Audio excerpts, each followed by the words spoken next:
Джош Макдауэлл. Атанын 10 милдети. Балдарга болгон таасирибизди кандайча терең жана жакшы натыйжалуу кыла алабыз? Кириш сөз. Ата болуш оңой эмес. Өзүмдүн аталык ролума ыраазымын. Бул ролду дүйнөдөгү эч бир нерсеге алмаштырбайм. Ошого карабастан, болбойт, мындай сүйлөшкөн эмеспиз деп чачымды жулуп, кыйкыргым келген учурлар кездешет. Аялым экөөбүз дүйнөдөгү эң жакшы энелерден болгубуз келет. Бирок туюкка камалганымда өзүмө ыйса эмне кылмак деген суроону берем. Балдарды тарбиялоо боюнча асман канцеляриясы менен ыкчам байланышуу сонун болмок. Бирок мен ыйса эмне кылмак деп сурабайм.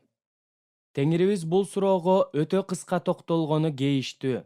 Кантип жакшы ата болуш керектиги жөнүндө кеңири нускама берген эмес. Жалпысынан анын бул жөнүндөгү айткандары талкуулоо түрүндө берилген.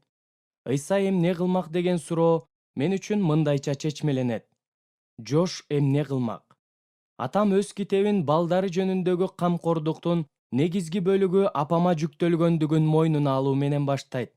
Анткени атамдын кызматы эл кыдырып насаат айтуу болчу. Ошондой болсо дагы менин ата-энем мурдагы жана азыркы убакта биримдиктүү команда болуп келатышат. Бул команданын кемчиликтери бар беле? Албетте, атам көп катачылыктарды кетирген. Аларды китебинин 1-бөлүмүндө мойнуна алып жазган. Атам үрөй учура турган шарттарда өсүп чоңойгон.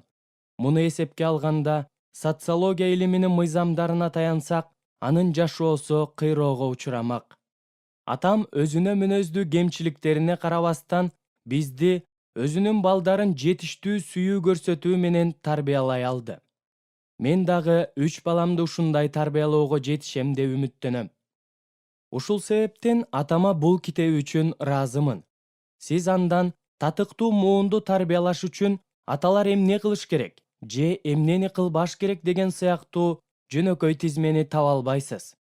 Анткени баланы тарбиялоо менен тамак даярдоодогу чеберчиликтин же дем алыш күндөрүн пландаштыруудагы эпчилдиктин ортосунда эч жалпылык жок. Баланы тарбиялоо жөнөкөй айтканда оңой эмес экендигин ар бирибиз билебиз.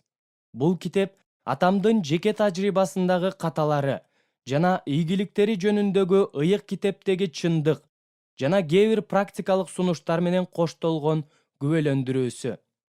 Атам өз жашоосундагы кыйынчылыктарды кантип жеңгендиги жөнүндө чын дилинен айтып бергендиги мен үчүн баалуу.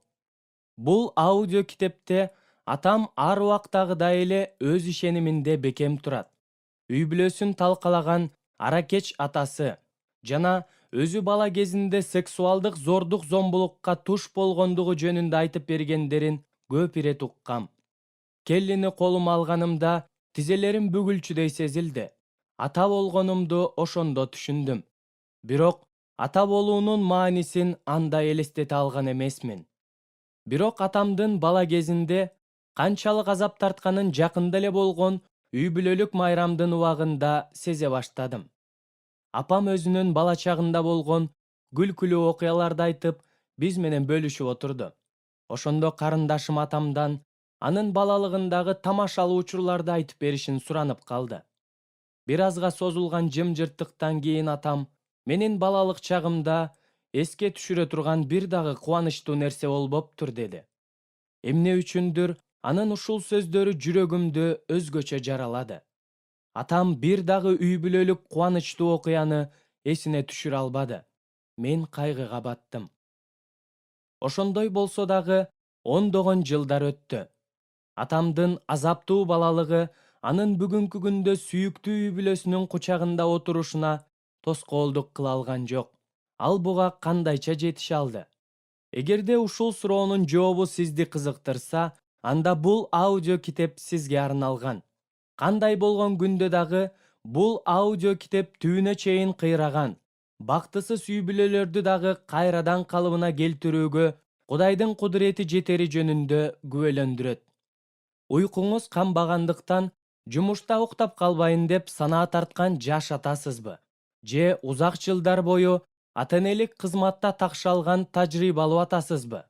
Атанын 10 милдети деп аталган аудио китептен көптөгөн үмүт берүүчү жана жөнөкөй кеңештерди таба аласыз. Аудио китепти угууда сизди жагымдуу маанай коштосун. Шон Макдауэлл